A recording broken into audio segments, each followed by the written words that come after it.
Radyo! Huwag mo sabihin radyo! Sabihin mo! Sabihin mo! Energy! Energy! Hangga Bingo Plus Bingo Panalo! Oy! Araw na naman ang Lunes, araw ng pamimigay ng papremyo at biyaya. Oo na! Nako, diba?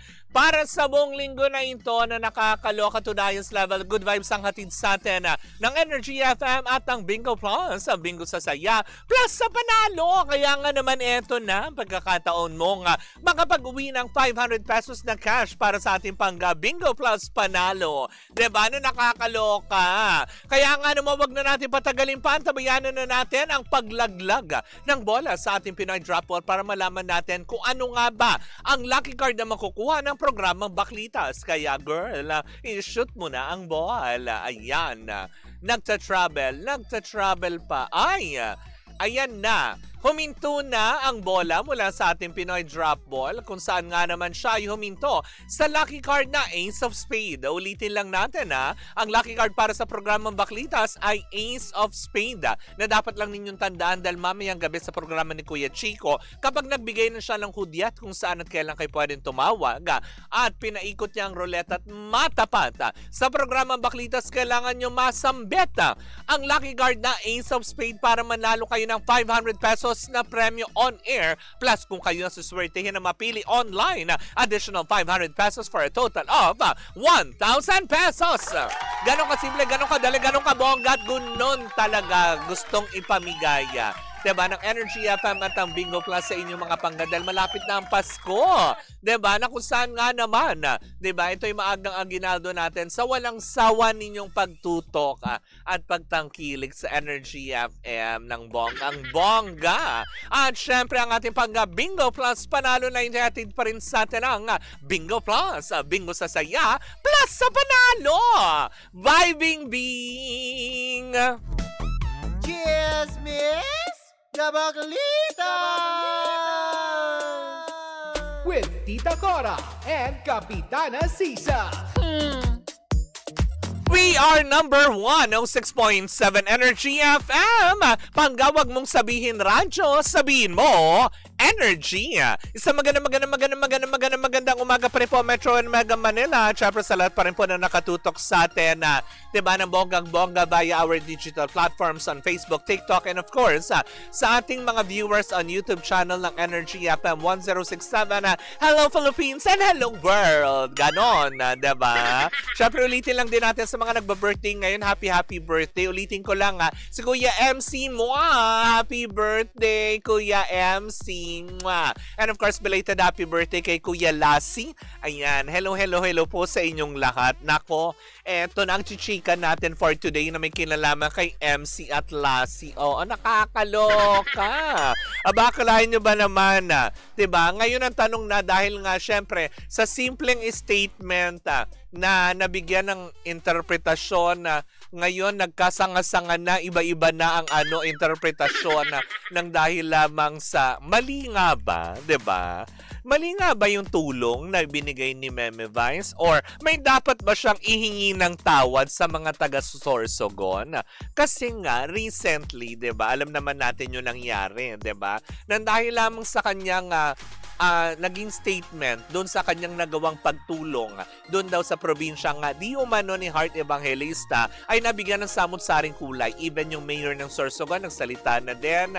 Tapos eto naman ngayon ang Alliance of Concerned Teachers ng Sorsogon o ang ACT, mga kumbaga parang mga samahan yata ito ng mga guro doon sa lalawigan ng Sorsogon, nananawagan nga ba ng public apology para kay Meme Vice Ganda dahil nga naman sa hindi magandang pagbitaw ng mga salita na kung saan nga naman daw ay nakakasira sa kanilang imahe. O, diba? Nakakaloka.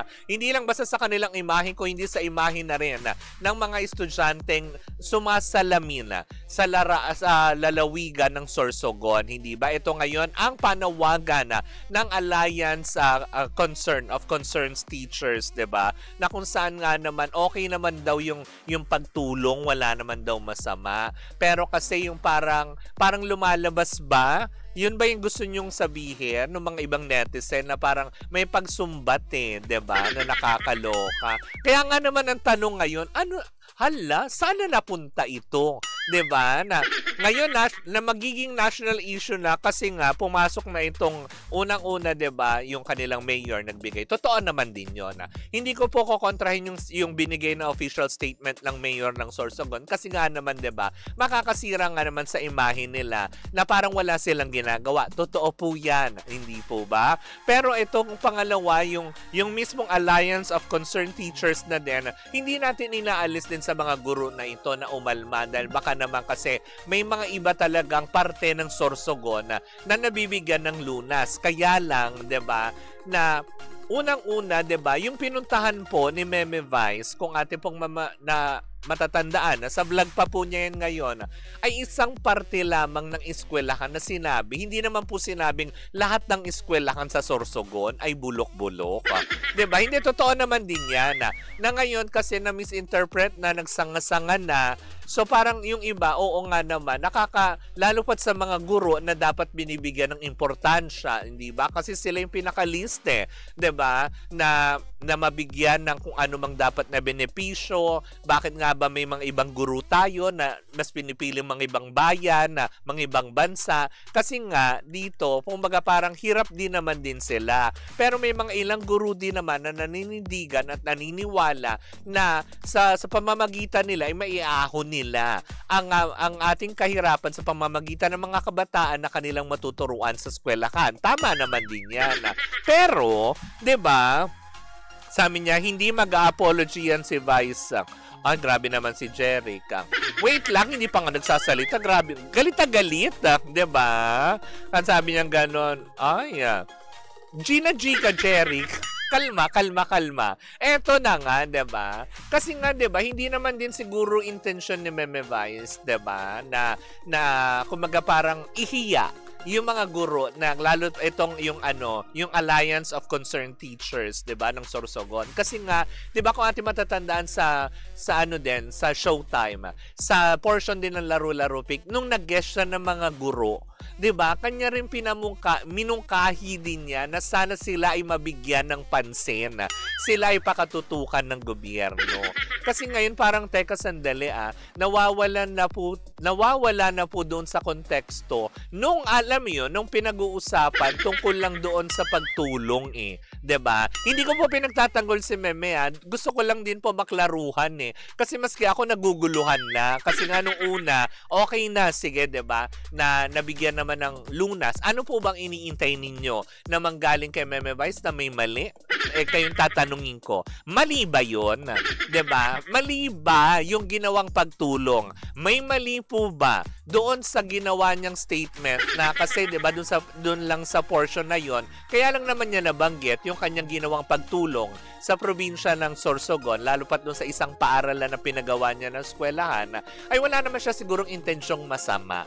At hindi rin para mapasama ang imahe ng sino man, ang mayor ng Sorsogon, si Miss Heart Evangelista, or hiyain yung mga guro, hindi ba? Hanggat maaari nga, 'di ba, kung kaya naman din makatulong ng tao, hindi na lang si Meme Vice, kung sino man na makakatulong, 'di ba, ay ginagawa din naman ng paraan, maibsan lamang yung dapat na ginagawa ng gobyerno sa inyong mga guro, lalong-lalo na sa nasasakupan ng lalo pat mismo sa munisipalidad ng Sorsogon, 'di ba? Na kung nakukuha lang sana nila yung mga tamang budget, lalong-lalo na sa edukasyon. Naging controversial na rin naman yan, hindi ba? Kamakailan na, 'di ba? Na-question na nila yung mga DepEd budget, 'di ba? Kung yun ba naman ay napupunta na sa kung saan-saan na, 'di ba? Baka walang Meme Vice ganda na pupunta doon para sasabihin na nag-donate ako ng 63,000 pesos, ganito para ipagawa itong bulok na eskwelahan, yung mga ganon. Baka wala po tayong pinag-uusapan na ganon. Pero, 'di ba? Nandiyan na yan Siyempre, likas sa ating mga Pilipino na lang siguro ang ginagawa lang din ni Meme na hindi rin naman niya kaya sigurong talagang lahat, 'di ba, na mabigyan ng tulong. Baka siguro sa pamamaraan niya may umagos na tulong, 'di ba, na ay dagdagan ay dapat ganito. Pero ulitin ko lang din na hindi ko po inaalis sa sa Alliance of Concerned Teachers yung kanila pong panawagan. Maaring nasaktan po sila doon. Pero yun panukalan nyo po ba is para humingi ng public apology sa inyo si Meme Vice Ganda dahil sa kanyang ginawang statement? Tama po ba yun? Sabi ni Mario Palmero, feeling mag-iiba lang yung premise kung ibang tao yung nasabi. Since si Vice Ganda yung nagsabi, ano to? Of course, madaming mag-defend. Oh, diba? Yung mga ganon. So, ibig sabihin kasi isa siya sa mga yung nag-rally. Totoo ba yun? Diba? Ganon. So, bahid politika pa rin na naman. Diba? Pero yun na nga, as in sana na lang, diba, is mapag-usapan ito ng ng maayos, diba? O kaya, kasi hanggang ngayon wala pa rin naman binibigay na diba? Kumbaga wala pa naman binibigay din na formal na statement si Meme Vice Ganda patungkol dito sa naglilipanan ng issue patungkol sa kanya, or baka naman din yung statement din itself mismo nitong si Mayor para kay Vice, malamang natugunan naman na siguro. Pero sa ngayon wala pa rin tayo nakukuha ang impormasyon patungkol dito na baka nga kasi ikinasama ng loob ng ibang mga teachers na nandoon. Sabi ni Jeff Oliveros, Jeff Tads, hello sa'yo. Wag na lang tumulong si Meme Vice. Ipapustiso na lang niya ang mga bungal na contestant. Grabe naman. Ganon din naman yung pagtulong pa din naman. Nakakaloka, diba? Grabe, sabi naman ni Nini Kong Quaila. Taray ng pangalan, Nini Kong Quaila. Diba? Grabe sila kay Vice. Yung nasa posisyon nga, pag tumulong, di pwedeng walang picture. Si Vice nga kung alam mo yan, kung God niya nabanggit, hindi nalalaman ng mga tao, mainit talaga. Oo nga. Parang ganon. Ganon ba yun? Kaya nga, di ba, nakakapagtaka na parang, teka, sandali lang medyo na-confused na lang na talaga ako dito Kasi nga, kumbaga parang, hindi yun naman sasabihin siguro ng tao kung alam niya makakasakit siya ng tao. Lalo pat kay Heart Evangelista. Lalo yung ginawa nung personal assistant ni Heart, diba, na pagre-react. Pero wala pa rin naman tayong narinig. Diba? Maaring siguro nakakapag-usap na sila ng personal at hindi na kailangan din dalhin sa social media. Pero yung patungkol nga dito, since mga teachers na ang alam mo involved, diba? Siguro naman kahit papaano magkaroon ng konsiderasyon lang na ulitin lang din po natin na wag naman po sana sa social media ilabas yung mga hinaing. Tama din po na iparating po ninyo na nasaktan lang kayo doon. Normal lang naman po yan. Tinerespeto po namin. Pero kung kaya pa rin naman pong ayusin ito sa maayos na usapan, 'di ba?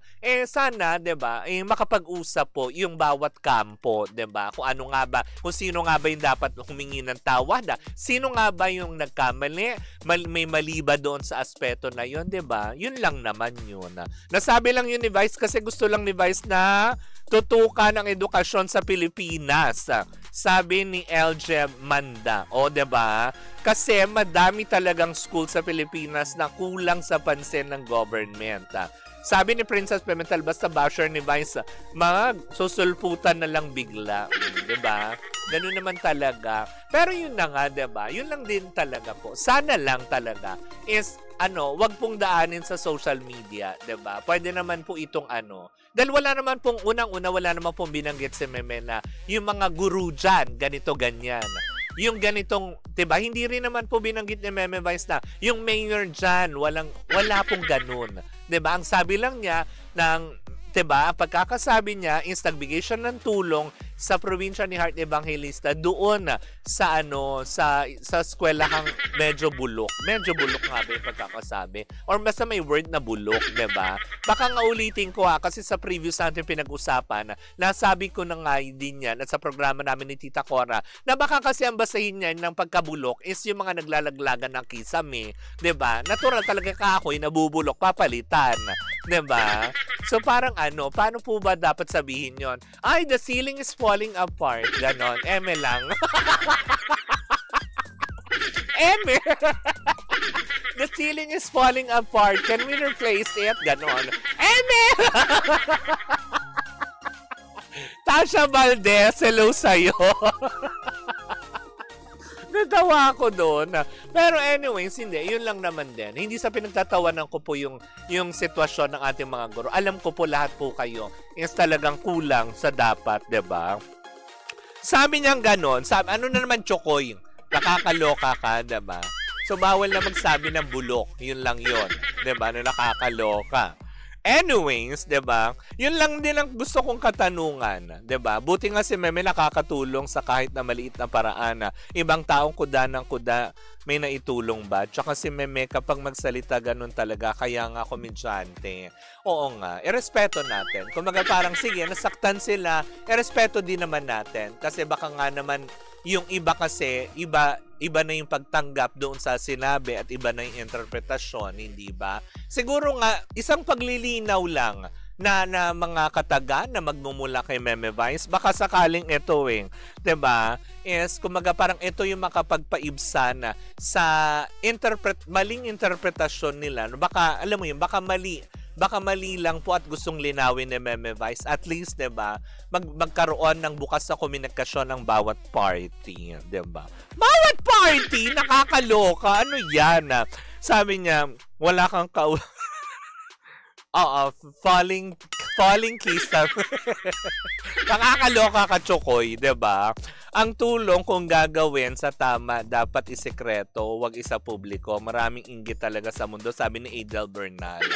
O, diba? Hindi, baka kasi yung intention nga ng pagtulong is, eto lang kasi yung kaya ng isang tao, kaya siguro ginamit ang platform usually para bumuhos lalo ang tulong mula sa mga private sectors. Yun. Siguro, kaya lang nga, diba? Dahil nga siguro, dahil na mali ang dinig, mali ang pagkakasambit ayon sa kanila, 'di ba? Kung kailangan naman humingi ng tawad, di humingi na lang ng tawad o di naman kaya linawin. Pero kasi para sa akin, 'di ba, na parang talaga ba lumalaki na lang talaga yung issue patungkol dito, 'di ba? Paano na po yung mga yung mga national issue talaga, 'di ba?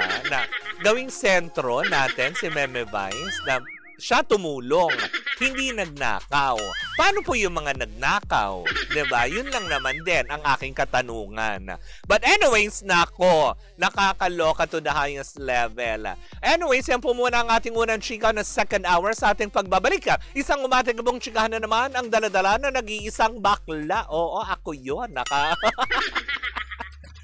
Anyways, mga mangga, tuloy-tuloy pa rin pumuli ang ating tugtugan. Ako pumuling si Kapitana Sisa. Sa ngalan ng kayong partner, ito pa rin ang Baklita sa Woo Woo Woo Woo! At dito po lamang yan sa number 106.7 Energy FM. Panggawag mong sabihin radyo, sabihin mo Energy!